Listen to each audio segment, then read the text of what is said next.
Isang mapagpalang umaga sa ating lahat, mga kapatid kay Kristo, mula sa The Suldra Morning Devotion, isang kagalakan na muli tayo ay makapagbulay-bulay sa salita ng Panginoon sa umagang ito.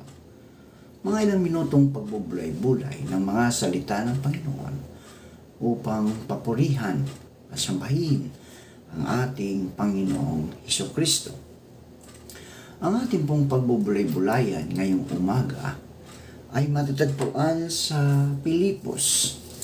Pilipos, Kapitulo 3, talatang 7 hanggang 8. Yan. Pilipos 3, 7 hanggang 8. Ito ang sinasabi. Gayunman, ang mga bagay na sa akin ay pakinabang ay inari kong kalugihan alang kay Kristo. Oo nga.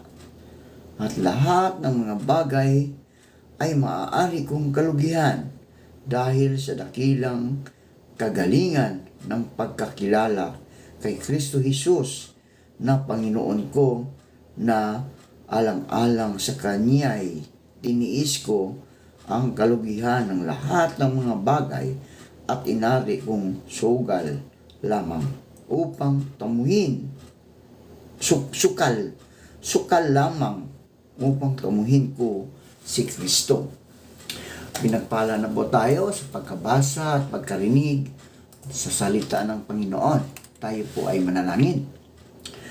Ama naming Diyos na mapagmahal, Source of life, Ikaw ang tinubdan ng buhay, Panginoon. Maraming salamat. Maraming salamat, Panginoon, sa isang gabing nagdaan sa aming mga buhay na kami po iyong iniingatan mula sa aming pagkatulog. Maraming salamat, O Diyos, sa muli mong pagising sa amin sa umagang ito, sa muli mong pagbibigay ng buhay, ng lakas at ng karunungan upang kami, O Diyos, ay patuloy na humarap sa hamon ng buhay dito sa mundong aming ginagalawan. Panginoong Hesus, maraming salamat sa pag-ibig na patuloy mong ibinigay sa amin, walang hanggang pag-ibig. Kaya, O Diyos, naway kami ay makasunod sa pag-ibig na yan, sa pamagitan ng pagmamahal namin sa aming kapwa. Panginoong Hesus, patuloy kong itinataas sa inyo ang mga kaibigan namin may mga karamdaman. Abutin mo po sila, O Diyos, at pagalingin sa mga karamdaman na kanilang tinataglay. Ibalik mo ang mga lakas na nawala dahil sa mga karamdaman ito. Amin din inilalapit sa inyo ang aming mga kapatid na naulila sa pagpanaw ng kanilang mga mahal sa buhay. Ang pamilyang Guerrero, Panginoon, sa pagpanaw ng kanilang ina. Lord, bagamat 99 na po ang edad ng kanyang ina, sobrang-sobra na pong mga pagpapala na ipinagkaloob sa kanila. Bagamat kami mga tao, Diyos, ay nangungulila, namimiss namin, Panginoon. Bigyan mo po sila ng kaaliwan, Panginoon, katatagan ng kanilang buhay sa pagpanaw ng mga mahal sa buhay, Panginoon. Amin din inilalapit sa inyo, O Diyos, ang mga kaibigan naming nag-celebrate ng kanilang kaarawan ngayong araw na ito. Pagpalain mo po ang kanilang mga buhay. Ingatan mo po sila, O Diyos. Naway bigyan mo sila ng magandang kalusugan at mahabang buhay. Maging ang mga mag-asawang nag-celebrate ng kanilang wedding anniversary, Panginoon, patuloy mo po silang pagbuglurin, bigyan mo ng kasayahan ang pagiging mag-asawa.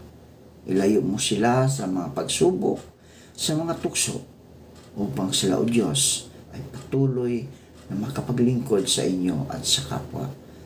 Bigyan mo sila ng mahabang pagsasama sa kanilang buhay, Panginoon, bilang mag-asawa. Amin din nilalapit sa inyo, O Diyos, ang aming mga kaibigan na magsisipasok sa kanilang mga trabaho. Patuloy mo silang ingatan sa kanilang pagbiyahe, Panginoon. Ilayo mo sila sa anumang kapahamakan. Amin din nilalapit sa inyo, O Diyos, ang aming bansa, ang bansang Pilipinas, na napatuloy mo itong pagpalain, bigyan mo ito ng kapayapaan sa buhay, Panginoon, upang ang bawat Pilipino ay magkaroon ng kapayapaan at kasiglahan ng kanilang mga puso, Panginoon. Hindi po sila natatakot dahil mayroon kaming Diyos na siyang patuloy na nag-iingat sa amin, nagbibigay sa amin ang aming mga pangangailangan. Kami din nilalapit sa inyo ang aming mga kaibigan na nagtatrabaho sa ibang bansa. Patuloy mo po silang ingatan doon, O Diyos. Ilayo mo po sila sa anumang mga kapahamakan dahil malayo sila sa kanilang mga mahal sa buhay, Panginoon. Bigyan mo sila ng kalakasan, Panginoon, karunungan, at ilayo mo sila sa mga pagsubok, sa mga tukso, Panginoon, sa bawat isa, Panginoon. Lord, sa iyo namin pinagkatiwala ang mga buhay nila, Panginoon, dahil malayo sila sa aming mga feelings, Panginoon. Gayon din po, Diyos, sa mga kaibigan namin hahanap ng trabaho. Ito man ay lokal o abroad. Naway makasumpong sila ng magandang trabaho sa tulong ng banal na Espiritu Santo upang sila, Diyos, ay magkaroon ng hanap buhay. Maraming salamat, Panginoon, sa mga katugunan sa aming mga panalangin. Sa pangalan ni Jesucristo na aming Diyos at tagapagligtas. Amen. Nabalitang may lumabas na tinawag na blood moon na nakita sa North America. Mayroong mga taong nagtatanong ngayon kung sa mga sumusunod na buwan ay darating na ang Panginoong Hesus. Tinitingnan nila ang sinasabi ni Apostol Pablo sa mga Gawa 2, talatang 20, sa mga tao sa araw ng Pentecostes nang bumaba ang Espiritu na galing kay Propeta Joel. Ang araw ay magdidilim, ang buwan ay pupulang parang dugo bago dumating ang dakila at maluwalhating araw ng Panginoon. Marami ngayon ang nagtatanong at ang iba naman ay tinatangkang sagutin ang tanong na kailan darating si Jesus? Pero hindi yan ang mas importanteng tanong, mga kaibigan. Kundi ito, handa ka ba sa kanyang pagbabalik? Handa ka ba sa kanyang pagbabalik? Tulad ng sinabing kasunod ni Pedro, at sino mang tumawag sa pangalan ng Panginoon ay maliligtas. Di ba? Magagawa 2:21. Sa Lucas 20:12 ay makikita natin ang nakaraang talata na hindi maliligtas ang mga taong tulad ng mga di mananampalataya sa Diyos, no? Na pinagkaabalahan ang mga bagay sa mundong ito ayon sa verse 30. Ang mga maliligtas sa kanyang pagbabalik, ang mga maliligtas sa kanyang pagbabalik ay ang mga taong tumatawag sa kanyang pangalan na binibigyang halaga ng higit sa lahat ang kaharian ng Diyos. Ito po'y makikita natin sa verse 31 ng Lucas. Dahil kung nasaan ang inyong kayamanan, mga kaibigan, ay naroon din ang inyong puso. Mananabik kang bumalik si Jesus kung siya ang itinuturing mong kayamanan, pero di ka mananabik kung satisfied ka na sa mga bagay sa mundong ito. Dahil ang second coming, mga kaibigan, ay siyang main event Sa pagtatapos ng kasaysayan, nagbigay si Jesus ng ilang mga utos sa atin para bigyan halaga ang pangyayaring ito. Ayon sa verse 35, maging handa kayong lagi. Maging handa kayo lagi. Stay dressed for action.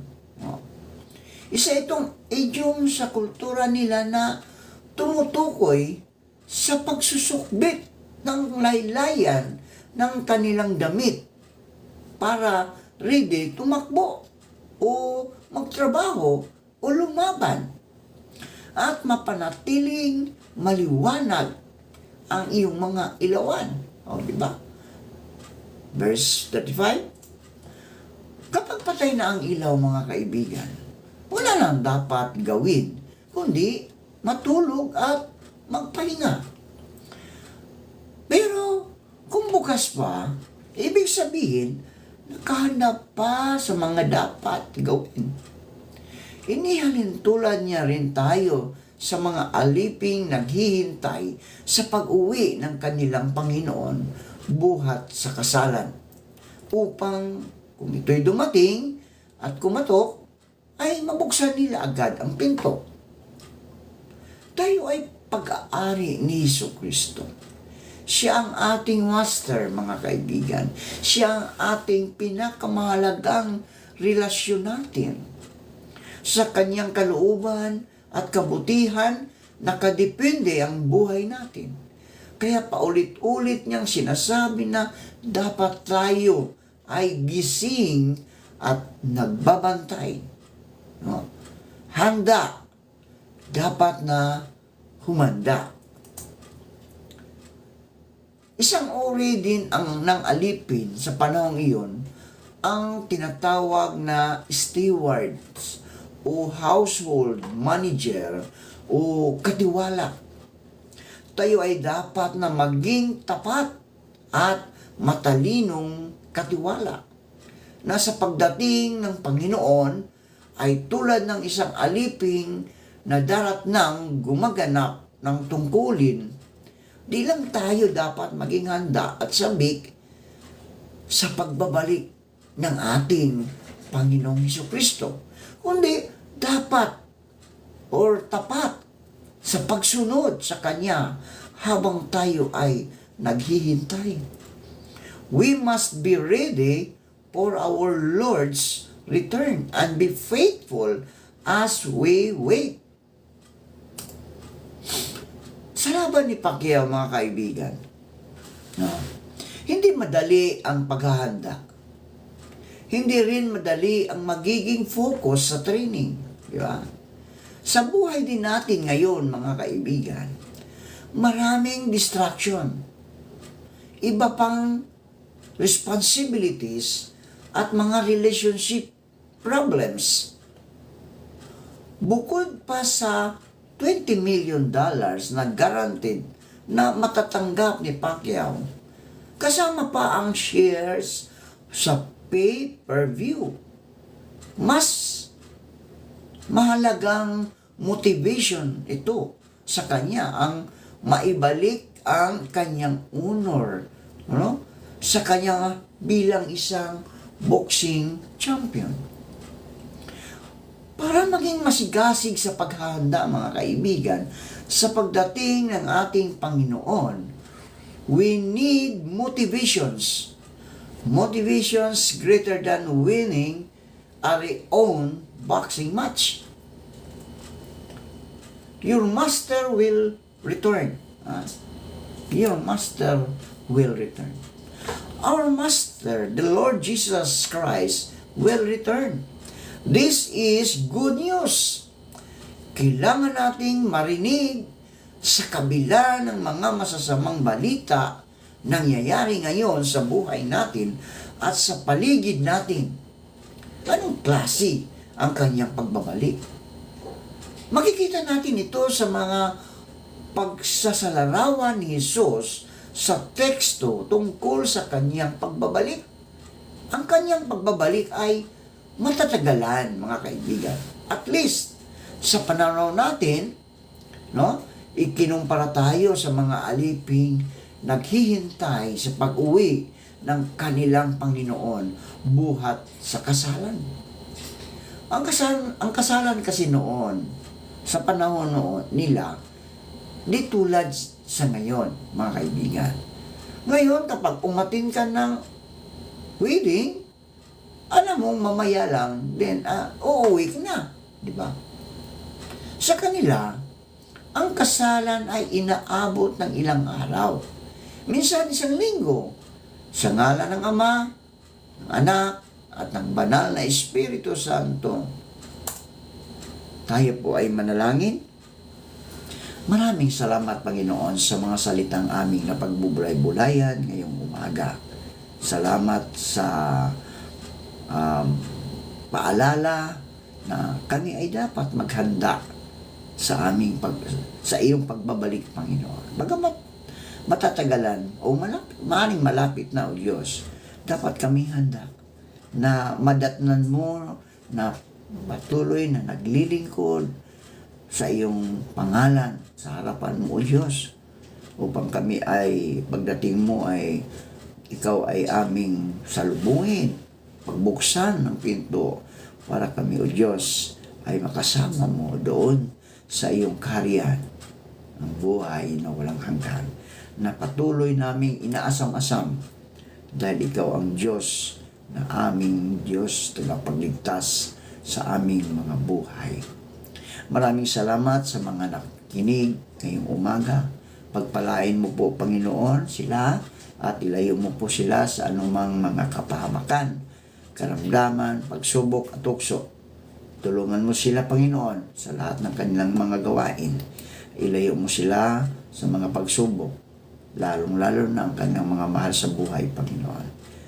Lord, sa umagang ito, kami po ay nagpapasalamat sa inyong pagtitiwala sa amin upang kami ay makapaglingkod sa inyo. Makakaasa po kayo, Diyos, na hindi po namin ito sasayangin ang magandang pagkakataon na ibinigay mo sa amin. Ito ang aming dalangin at ibinabalik namin ito sa aming Diyos na manlilikha, manunubos, tagapag-alalay na si Jesu Kristo. Amen at amen.